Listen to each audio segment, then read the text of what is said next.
दूसरे दिन सुबह विराट की नींद खुली, वो अपने आप को ध्रुव के घर पाता है। तब तक ध्रुव अपने हाथों में चाय का कप लेकर आता हुआ दिखा। ध्रुव विराट से बोला, गुड मॉर्निंग विराट। विराट थोड़ा हल्के से मुस्कुराया और गुड मॉर्निंग बोला। विराट बिस्तर से उठकर बोला, सॉरी यार, कल रात में सच में बहुत परेशान हो गया था, इसलिए समझ नहीं आया क्या करूं।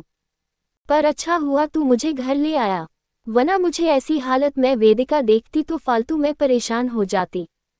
ध्रुव बोला, कोई बात नहीं। इसके बाद विराट बोला, चल अब बहुत लेट हो गया, मुझे घर जाना है, वैसे भी वेदिका अभी नहीं पहुंचा तो 10 सवाल करेगी। ध्रुव बोला, ठीक है भाई, तू जैसा ठीक समझे। इसके बाद विराट जल्दी से तैयार होता है और अपने घर के लिए निकल जाता है। घर आकर देखता है कि वेदिका अपने रूम में तैयार होकर हॉस्पिटल जाने की तैयारी कर रही थी। इतने में सामने विराट को देखकर बोली, विराट तुम अब फ्री हुए हो, ऐसा भी क्या काम विराट जो रात रात भर घर से दूर रहना पड़े। वेदिका थोड़ी नाराजगी से बोली, पर विराट तो उसी के चेहरे को देखे जा रहा था। वेदिका अपने गीले बालों में से तौलिए को झटकते हुए बोली, अब क्या, ऐसे क्या देख रहे हो। विराट हल्के से मुस्कुराया और बोला, कुछ नहीं, बस कुछ टाइम और ऐसे ही फिर सब ठीक होगा। अब न कोई तीसरा हमारी खुशियों के बीच आएगा और न ही मैं आने दूंगा। विराट वेदिका के गाल को छूते हुए बोला। वेदिका विराट की पहेली नुमा बातों को तो नहीं समझी, पर बेपरवाही से विराट का तौलिया निकाल कर बोली, छोड़ो अब जाओ, जाके नहा लो, मैं भी नीचे जा रही हूँ।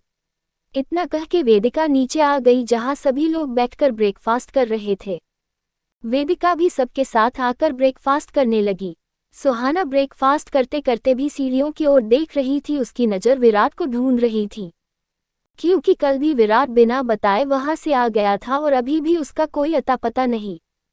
वैसे वेदिका की बातों से उसे इतना अंदाजा तो हो गया था कि विराट अभी तैयार हो रहा है। वो ये सोच के खुश हो रही थी कि अभी विराट आएगा तो उससे वेदिका के सामने ही कल के लिए पूछूंगी कि अचानक से कहाँ चले गए थे। वो अभी अपने ख्यालों में ही थी। इतने में विराट आया और ब्रेकफास्ट करने लग गया। सुहाना अभी भी अपनी ख्याली दुनिया में ही थी। टंग आउट टंग आउट। तभी विराट अपनी चेयर से उठकर बोला, अच्छा मेरा हो गया, अब मैं चलता हूँ। तो वेदिका बोली, कहाँ चलते हो, अभी अपना ब्रेकफास्ट तो खत्म करते जाओ।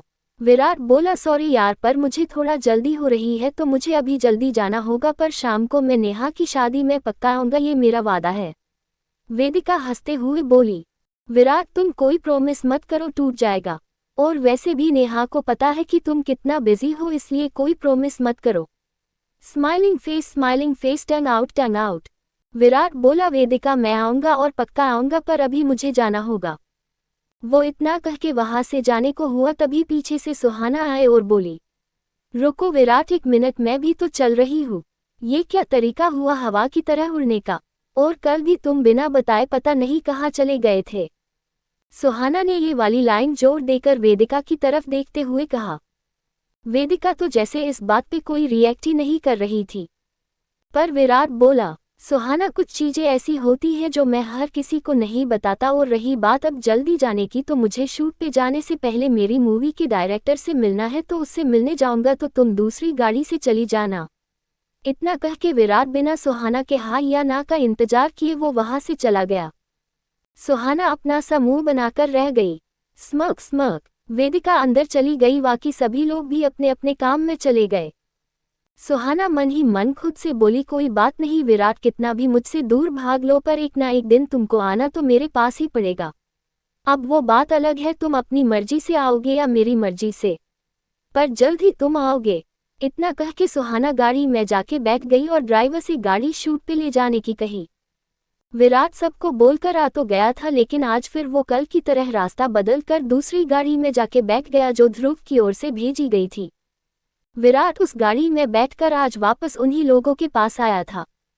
विराट ने आते ही दोनों को नमस्कार किया और बोला, आप लोगों को कोई परेशानी तो नहीं हुई। तब शारदा काकी बोली, नहीं बेटा, आपके लोगों ने हमको बहुत अच्छे से रखा, हमको कोई परेशानी नहीं आई।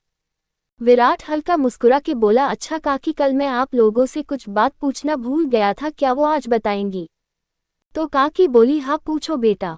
तो विराट बोला, काकी आपने बताया कि मेहर को मरता हुआ छोड़कर वो निखिल वहां से चला गया, तो क्या आप बता सकती हूँ कि वो अकेला गया था या किसी और के साथ गया था। तब काका बोले बेटा उस दिन हमारे बेटे के एक्सीडेंट के बाद हम लोग बहुत परेशान थे। तुम्हारी काकी बहुत रो रही थी, तब मैं कुछ मदद लेने के लिए अंदर जाने लगा। तभी मैंने देखा कि निखिल साहब अपनी गाड़ी में बैठकर कहीं जा रहे थे। उसके साथ 2 लोग और थे, उनमें से एक लड़की थी। लड़की का नाम सुनते ही विराट बोला काका क्या आपने उस लड़की का चेहरा देखा था? तो काका बोले हाँ बेटा साहब, मेरे सामने से ही गाड़ी निकल के लेके गए थे। तो वो लड़की आगे ही बैठी थी, पीछे बैठे आदमी को तो नहीं देख पाया पर लड़की को मैंने देखा। विराट बोला क्या आप उसका चेहरा पहचान सकते हो?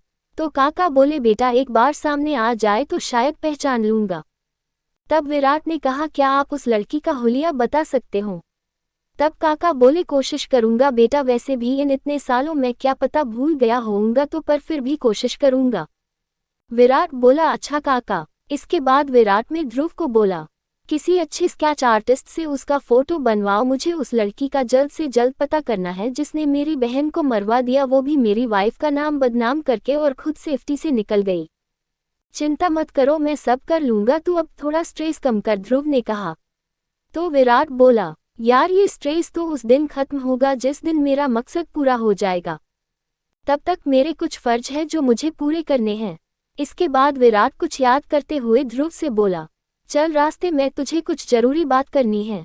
ध्रुव बोला चलो चलते हुए करते हैं, ऐसी क्या बात है जो तू इतना सोच रहा है? विराट गाड़ी में बैठते हुए बोला गाड़ी स्टार्ट कर बताता हूँ।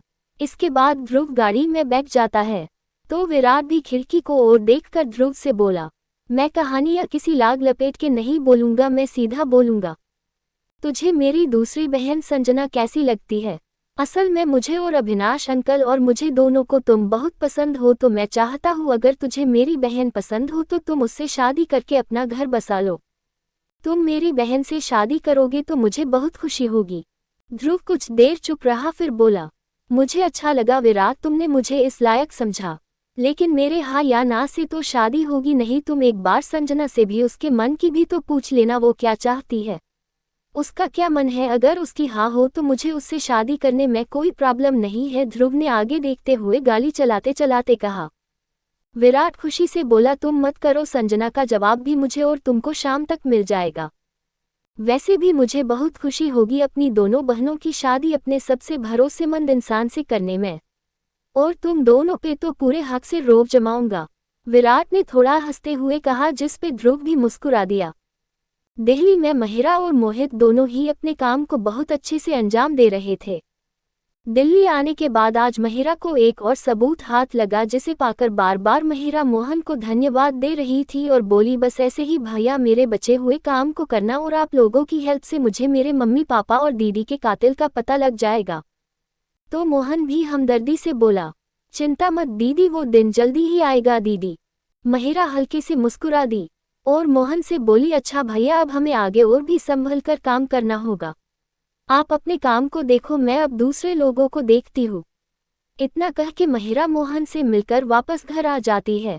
महिरा ये सब इतने शातिर तरीके से कर रही थी कि देखने वालों को यही लग रहा था कि वो देवी माँ के मंदिर में जाकर घंटों पूजा करती है, पर असल में वो मंदिर जाकर पूजा करके मंदिर के पीछे के हिस्से में जाकर अपना होलिया चेंज करके दूसरी गाड़ी से निकल जाती थी, जिससे उस पे नजर रखने वाले लोगों को लगता कि वो अभी भी मंदिर में है और बहुत ही आसानी से वापस आकर मंदिर के पीछे के भाग में जाकर फिर से अपने होलिये को ठीक करके फिर वापस अपनी गाड़ी से घर आ जाती थी। आज महिरा घर आकर मोहित से बोली मोहित, मैं जिस काम के लिए आई थी उसमें से मेरा कुछ काम तो हो गया है, लेकिन कुछ काम बाकी है। तो मोहित बोला मैं जानता हूँ तुम किस बारे में बात कर रही हो, और उस काम को भी हम लोग कल जाकर करेंगे। अब हमारे पास ज़्यादा दिन नहीं है, हमें वापस मुंबई भी लौटना है, और मुंबई लौटने से पहले अपना सारा काम करके ही वापस जाना है, क्योंकि वापस मुंबई जाने के बाद तो शादी की रस्में शुरू हो जाएंगी और फिर हम कुछ नहीं कर पाएंगे, इसलिए को भी करना है, हमें इन बचे हुए दिनों में ही करना होगा। महिरा बोली तुम ठीक कहते हो मोहित। मोहित फिर से बोला ठीक है, फिर कल करते हैं, ऑफिस जाकर अपने इस अधूरे काम को पूरा, और मुझे पूरा भरोसा है कि जिस काम के लिए हम दिल्ली आए हैं वो काम होकर ही रहेगा। महिरा भी मुस्कुराकर बोली मुझे भी पूरा यकीन है। आखिर देखते हैं महिरा कल क्या सच देखेगी। और आप लोगों को क्या लगता है महिरा सच तक पहुंच पाएगी या फिर होगी किसी चाल की शिकार?